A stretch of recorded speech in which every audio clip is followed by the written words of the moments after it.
And now, Chapter 24, Worshipping Govardhana Hill.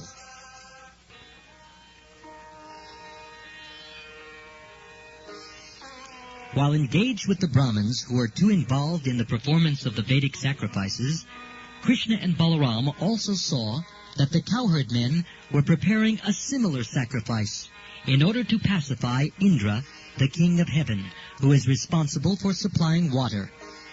As stated in the Chaitanya Charitamrita, a devotee of Krishna has strong and firm faith in the understanding that if he is simply engaged in Krishna consciousness and Krishna's transcendental loving service, then he is freed from all other obligations.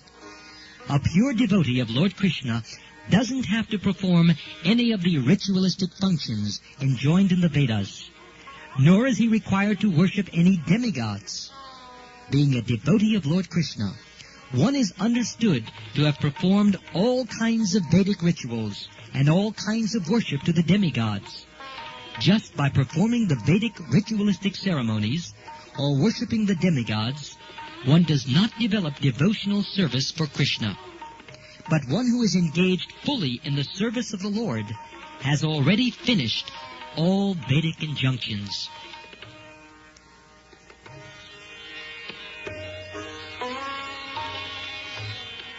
In order to stop all such activities by his devotees, Krishna wanted to firmly establish exclusive devotional service during his presence in Vrindavan.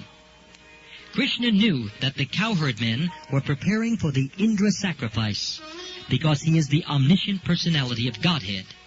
But as a matter of etiquette, he began to inquire with great honor and submission from elder personalities like Maharaj Nanda. Krishna asked his father, "My dear father, what is this arrangement going on for a great sacrifice? What is the result of such sacrifice, and for whom is it meant? How is it performed? Will you kindly let me know? I am very anxious to know this procedure, so please explain to me the purpose of this sacrifice." Upon this inquiry, his father, Nanda Maharaj, remained silent, thinking that his young boy would not be able to understand the intricacies of performing the yajna.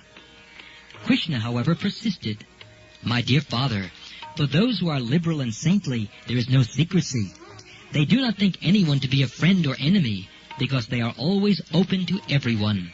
And even for those who are not so liberal, nothing should be secret for the family members and friends, although secrecy may be maintained for persons who are inimical. Therefore you cannot keep any secrets from me. All persons are engaged in fruitive activities. Some know what these activities are, and they know the result, and some execute activities without knowing the purpose or the result. A person who acts with full knowledge gets the full result. One who acts without knowledge does not get such a perfect result. Therefore, please let me know the purpose of the sacrifice you are going to perform. Is it according to Vedic injunction, or is it simply a popular ceremony? Kindly let me know in detail about the sacrifice."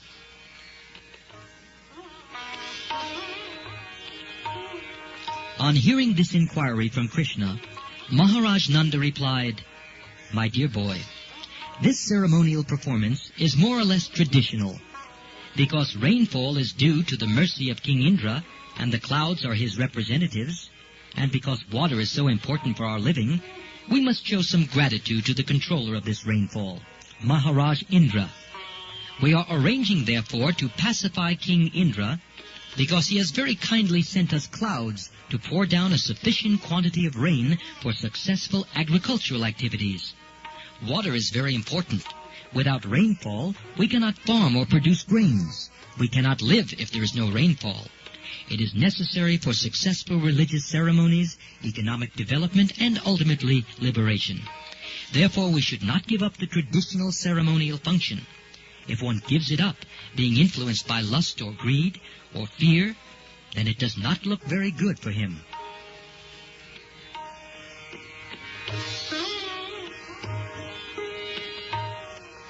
After hearing this, Krishna, the Supreme Personality of Godhead, in the presence of his father and all the cowherd men of Vrindavan, spoke in such a way as to make heavenly King Indra very angry. He suggested that they forego the sacrifice. His reasons for discouraging the sacrifice performed to please Indra were twofold. First, as stated in the Bhagavad Gita, there is no need to worship the demigods for any material advancement. All results derived from worshipping the demigods are simply temporary, and only those who are less intelligent are interested in temporary results. Second, whatever temporary result one derives from worshipping the demigods is actually granted by the permission of the Supreme Personality of Godhead. It is clearly stated in the Bhagavad Gita, Mayaiva vihitan hitan. Whatever benefit is supposed to be derived from the demigods is actually bestowed by the Supreme Personality of Godhead. Without the permission of the Supreme Personality of Godhead, one cannot bestow any benefit upon others.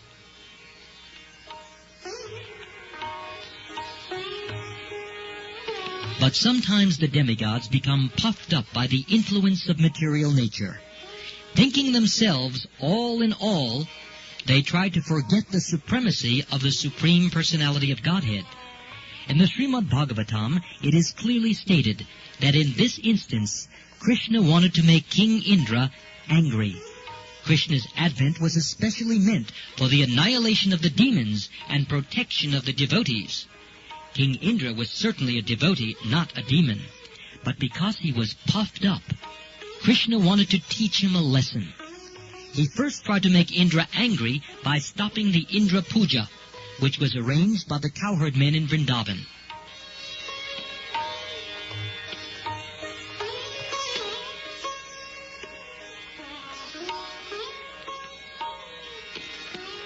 With this purpose in mind, Krishna began to talk as if he were an atheist, supporting the philosophy of karma mimamsa.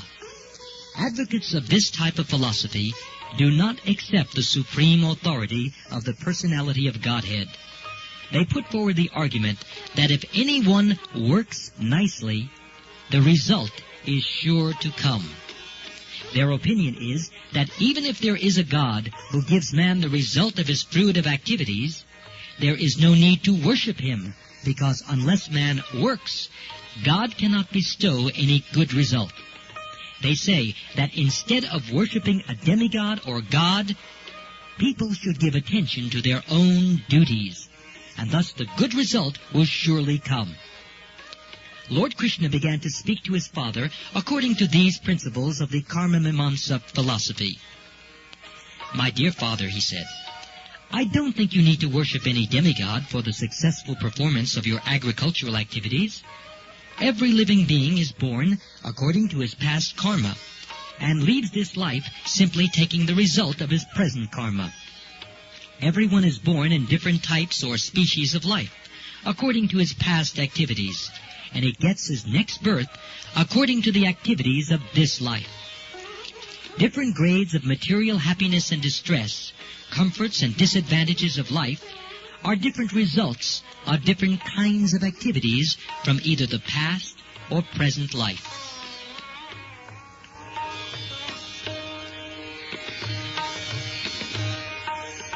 Maharaj Nanda and other elderly members argued that without satisfying the predominating God, one cannot derive any good result simply by material activities. This is actually the fact. For example, it is sometimes found that in spite of first-class medical help and treatment by a first-class physician, a diseased person dies. It is concluded, therefore, that first-class medical treatment or the attempts of a first-class physician are not in themselves the cause for curing a patient. There must be the hand of the Supreme Personality of Godhead. Similarly, a father's and mother's taking care of their children is not the cause of the children's comfort. Sometimes it is found that in spite of all care by the parents, the children go bad or succumb to death. Therefore, material causes are not sufficient for results. There must be the sanction of the Supreme Personality of Godhead. Nanda Maharaj therefore advocated that in order to get good results for agricultural activities, they must satisfy Indra, the superintending deity of the rain supply. Lord Krishna nullified this argument, saying that the demigods give results only to persons who have executed their prescribed duties. The demigods cannot give any good result to the person who has not executed the prescribed duties. Therefore, demigods are dependent on the execution of duties and are not absolute in awarding good results to anyone.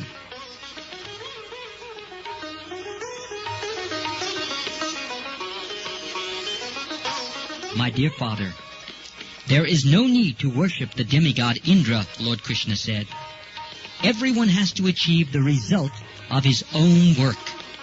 We can actually see that one becomes busy according to the natural tendency of his work. And according to that natural tendency, all living entities, either human beings or demigods, achieve their respective results. All living entities achieve higher or lower bodies and create enemies, friends, or neutral parties only because of their different kinds of work.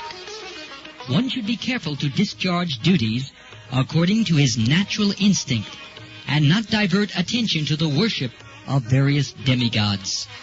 The demigods will be satisfied by proper execution of all duties, so there is no need to worship them.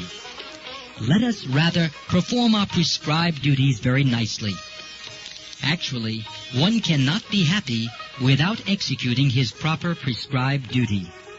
One who does not, therefore, properly discharge his prescribed duties is compared to an unchaste woman. The proper prescribed duty of the Brahmins is the study of the Vedas. The proper duty of the royal order, the Kshatriyas, is engagement in protecting the citizens. The proper duty of the Vaishya community is agriculture, trade, and protection of the cows. And the proper duty of the Shudras is service to the higher classes, namely the Brahmins, Kshatriyas, and Vaishyas. We belong to the Vaishya community, and our proper duty is to farm or to trade with the agricultural produce, to protect cows, or to take to banking.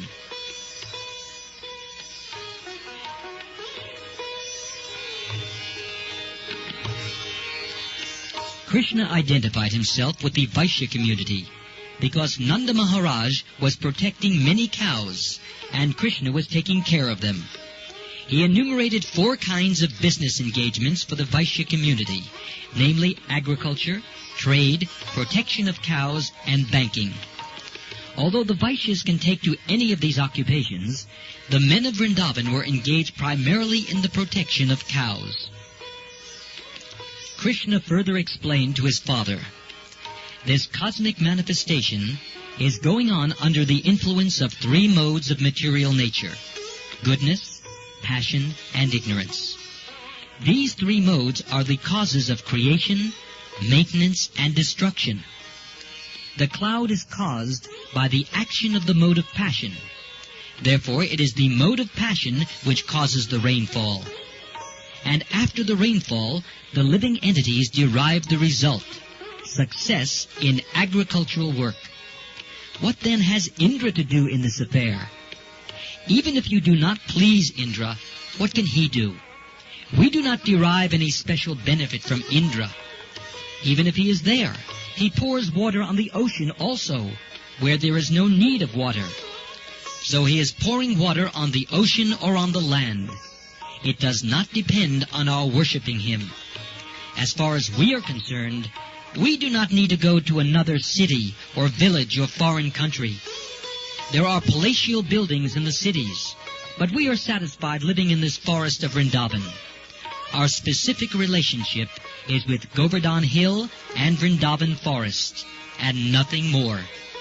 I therefore request you, my dear father, to begin a sacrifice which will satisfy the local Brahmins and Govardhana Hill, and let us have nothing to do with Indra.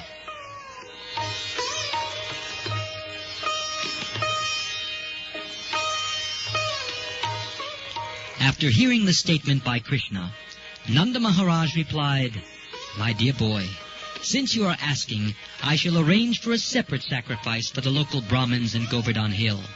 But for the present, let me execute this sacrifice known as Indra Yajna. But Krishna replied, My dear father, don't delay. The sacrifice you propose for Govardhana and the local Brahmins will take much time. Better take the arrangement and paraphernalia you have already made for the Indra Yajna and immediately engage it to satisfy Govardhana Hill and the local Brahmins. Maharaj Nanda finally relented. The cowherd men then inquired from Krishna how he wanted the yajna performed, and Krishna gave them the following directions. Prepare very nice foodstuffs of all descriptions from the grains and ghee collected for the yajna.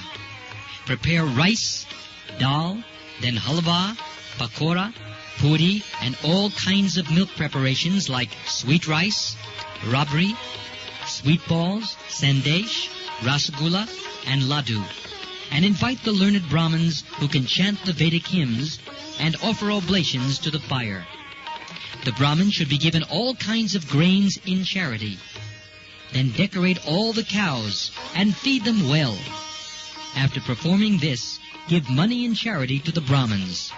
As far as the lower animals are concerned, such as the dogs, and the lower grades of people, such as the chandalas, or the fifth class of men, who are considered untouchable, they also may be given sumptuous prasadam. After nice grasses have been given to the cows, the sacrifice known as Govardhana Puja may immediately begin. This sacrifice will very much satisfy me.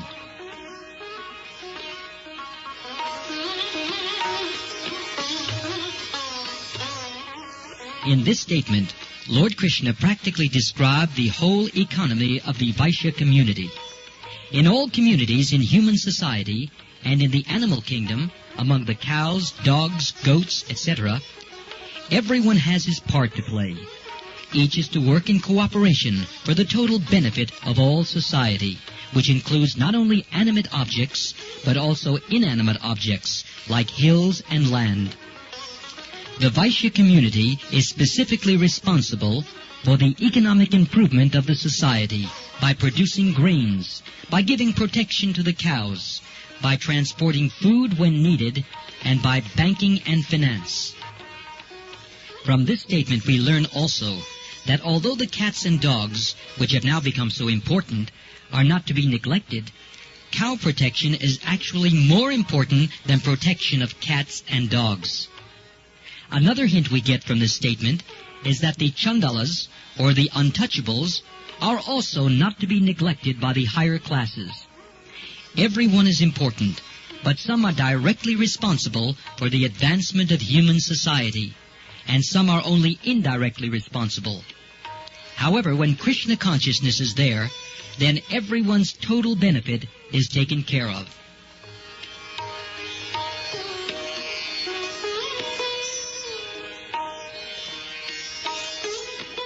The sacrifice known as Govardhana Puja is observed in the Krishna consciousness movement. Lord Chaitanya has recommended that since Krishna is worshipable, so his land, Vrindavan and Govardhana Hill, is also worshipable. To confirm this statement, Lord Krishna said that Govardhana Puja is as good as worship of him. From that day, the Govardhana Puja has been still going on and is known as Anakuta. In all the temples of Vrindavan, or outside of Vrindavan, huge quantities of food are prepared in this ceremony and are very sumptuously distributed to the general population. Sometimes the food is thrown to the crowds, and they enjoy collecting it off the ground. From these instances, we can understand that prasadam offered to Krishna never becomes polluted or contaminated, even if it is thrown on the ground. The people therefore collect it and eat it with great satisfaction.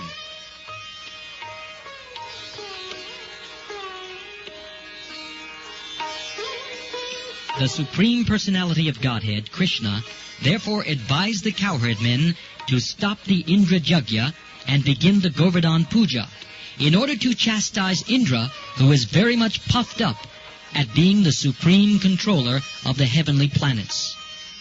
the honest and simple cowherdmen, headed by Nanda Maharaj, accepted Krishna's proposal and executed in detail everything he advised.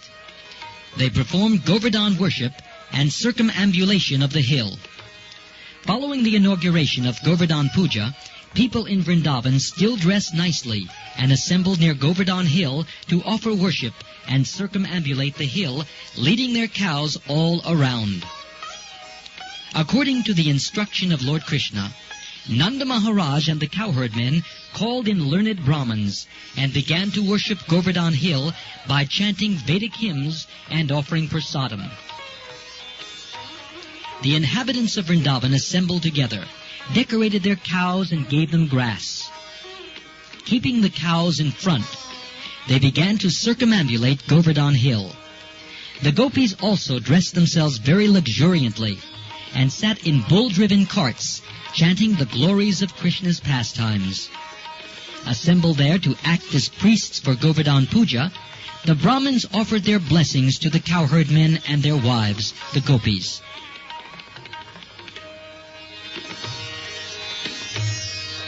When everything was complete, Krishna assumed a great transcendental form and declared to the inhabitants of Vrindavan that he was himself Govardhan Hill, in order to convince the devotees that Govardhan Hill and Krishna himself are identical.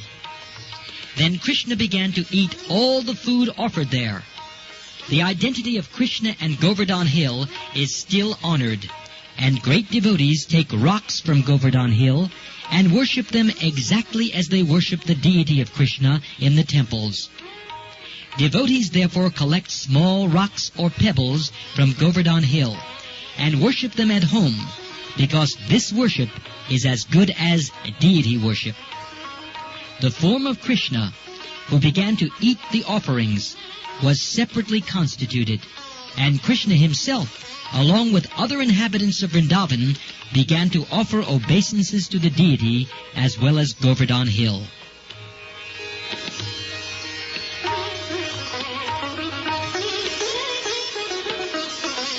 In offering obeisances to the huge form of Krishna himself and Govardhan Hill, Krishna declared, "Just see how Govardhan Hill has assumed this huge form and is favoring us by accepting all these offerings."